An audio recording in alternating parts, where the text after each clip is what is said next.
रोक नहीं पा रहे हैं। जी, अब तो इंतहा हो गई है कि रेवड़ियां सोने की बांटी जाएंगी। ये तो एक्सट्रीम पे चला गया है, लेकिन ये एक बहुत भद्दा मजाक है इस देश की जनता के साथ। एक तरफ 80 करोड़ लोगों को अनाज दिया जा रहा है क्योंकि उनके पास उनको देने के लिए रोजगार सरकार के पास नहीं है, जनता भूखे मर रही है इसका मतलब।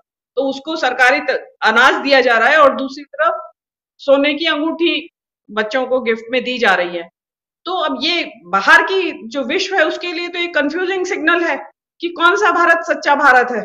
80 करोड़ का भूखा मर 80 करोड़ भूख की आबादी भूखा मर रही है, वो भारत सच्चा है, या बच्चों को पैदा होने के टाइम उनको उपहार के तौर पे एक अंगूठी दी जा रही है कि वो सच्चा भारत है।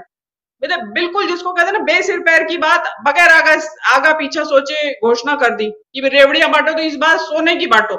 अन इनकम्पेरेबल, जिसका कोई सानी नहीं है, कोई उदाहरण नहीं है इतिहास में दूसरा। और ये सोने वोने की अंगूठियां तो अपने आप देसी भाषा में समझाऊं मैं, तो नॉर्थ इंडिया में तो ये प्रचलन है, जब बच्चा पैदा होता है तो उसके घर के लोग देते हैं, दादा दादी नाना नानी वो देते हैं गिफ्ट। ये फालतू में जबरदस्ती उन बच्चों के उसके में घुसना, निजी जीवन में घुसने वाली बात है। दूसरी बात, इसमें जो सबसे इंपॉर्टेंट बात है कि मेरा मेरा ये कहना है कि वहां बच्चे कितने पैदा होंगे कल तमिलनाडु में, और तमिलनाडु समेत जो जितना भी साउथ इंडिया है वहां फर्टिलिटी रेट माइनस में है इस वक्त। वहां आबादी के ऊपर बहुत नियंत्रण आ चुका है, वहां बढ़ नहीं रही है आबादी गोबर पट्टी की तरह। तो वहां पे कितने बच्चे पैदा होंगे कि जिनको वो अंगूठियां दी जाएंगी? भाई, जब फर्टिलिटी रेट लो है तो डेफिनेटली बच्चे भी पैदा नहीं होंगे।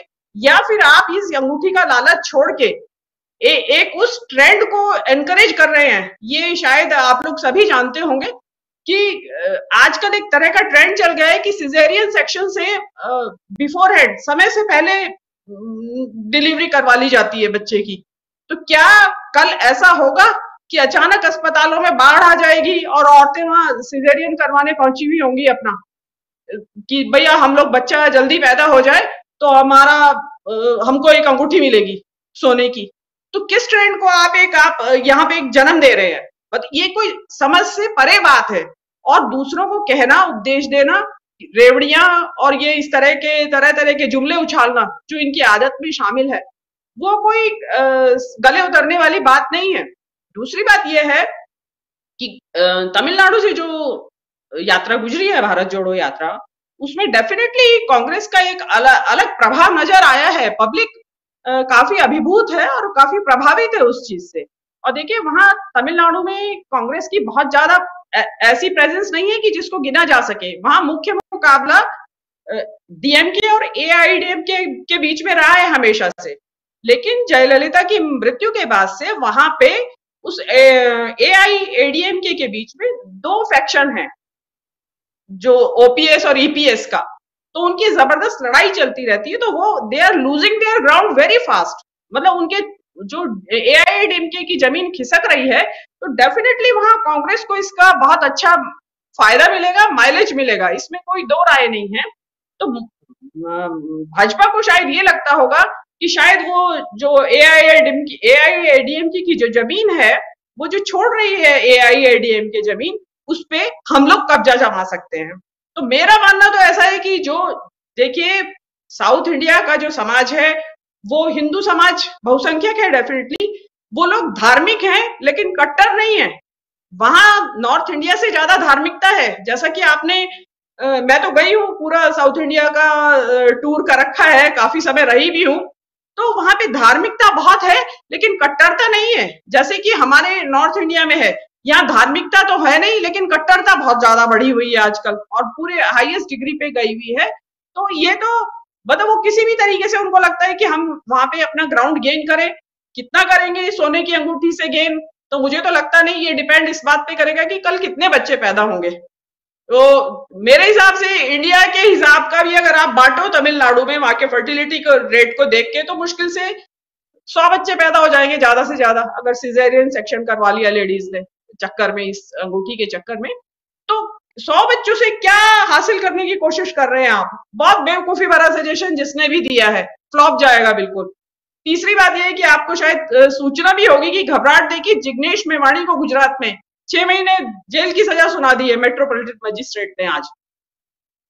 वो महज इसीलिए क्योंकि देखिए, मैंने पहले भी कहा था आपके चैनल पे कि सोशल मीडिया के जरिए पूरी दुनिया में क्या मतलब, दुनिया की बात तो छोड़ ही दीजिए कि हिंदुस्तान के अंदर हर एक स्टेट में इसके बारे में बात हो रही है, तो डेफिनेटली गुजरात में भी जा रही है बात। तो उन्होंने जिग्नेश मेवाणी का के पीछे उनका खास वो है। आपको ध्यान भी होगा कि किस तरीके से आसाम की पुलिस आधी रात में उन्हें उठा के ले गई थी, और वहां पे किस तरीके से उनको फंसाया गया, जमानत होने के बाद फिर फंसा दिया गया। तो हर तरह के हथकंडे, जिसको कहते हैं ना कि निम्न किस्म के हथकंडे, जिन एक होता है कि आप राजनीतिक तौर पे, विचारधारा के तौर पे और कुछ अपने आइडियाज लाइए ऐसे कि आप एक दूसरे को मात दे सके, पटकनी दे सके। ये क्या कि गोवा के एमएलए तोड़ लिए, कर्नाटक के प्रदेश कांग्रेस अध्यक्ष के ऊपर को ईडी का समन भिजवा दिया, गुजरात के नेता जिग्नेश मेवाणी को 6 महीने की जेल की सजा करवा दी। अब बताइए, ये ईडी, आईटी, सीबीआई, मतलब कौन कौन सा एक हथकंडे, जिसको हथकंडे भी मैं कहती हूँ शायद अच्छा शब्द होगा, कुछ और ही शब्द इस्तेमाल किया जाए तो ये तो समझ में आने वाली बात बिल्कुल भी नहीं है। लेकिन चल रहा है एक जैसे अभी गोवा में कहा है कि भाई हम खत्म कर देंगे कांग्रेस को, तो ये तो एक तंत्र स्थापित करने वाली बात है। कहाँ प्रजातंत्र या लोकतंत्र की बात कहाँ रह गई? अगर एक ही पार्टी शासन करेगी तो लोकतंत्र तो खत्म हो गया देश से। अगर गोवा में शुरू हुआ है तो ये तो रिपीट होगा पूरे देश के अंदर, खरीदे जाएंगे क्योंकि पैसे की कोई कमी नहीं है इस पार्टी के पास। तो वो इतने, जितना पैसा इन लोगों के इस पे पूरी इंडिया के खरीदे जा सकते हैं विधायक। तो यही मेरा कहना है राजीव। बिल्कुल बिल्कुल मीनू जी, और भी आएंगे आपके पास, लेकिन बहुत बातें जो हैं इंफॉर्मेटिव बातें आपकी हैं यहाँ पर, जिसमें जिग्नेश मेवाणी का आप जिक्र कर रही हैं और 6 माह की सज़ा, और उस वक्त जबकि चुनाव का वक्त है और गुजरात और हिमाचल प्रदेश में आप जानते हैं कि बहुत कांटे की टक्कर है दोनों पार्टियों के बीच, यानी रूलिंग स्टेट बीजेपी के हैं दोनों, और सामने है कांग्रेस, और कांग्रेस को पीछे करने के लिए आम आदमी पार्टी का सहारा बीजेपी को दिखाई दे रहा है। खैर, जिग्नेश मेवाणी का क्या होता है, क्या उनको जमानत मिलती है, ये भी देखना होगा। चुनाव में अभी वक्त है, 2-2.5 महीने का वक्त है, और इस बीच अगर जमानत मिल जाती है तो ये फ़ायदा होगा कांग्रेस के लिए। लेकिन इंदौर से जुड़े हुए हैं हमारे साथी डॉक्टर प्रकाश हिंदुस्तानी जी। प्रकाश जी, इंदौर से भी ये यात्रा गुजरने वाली है, हालांकि अभी वक्त है, लेकिन मध्य प्रदेश में ये लंबी यात्रा है और उसमें इंदौर भी है। उस वक्त आपसे रोज़ हम रूबरू होंगे और वहाँ क्या कुछ चल रहा है ज़रूर जानने की कोशिश करेंगे, लेकिन थोड़ा समझना चाहता हूँ क्या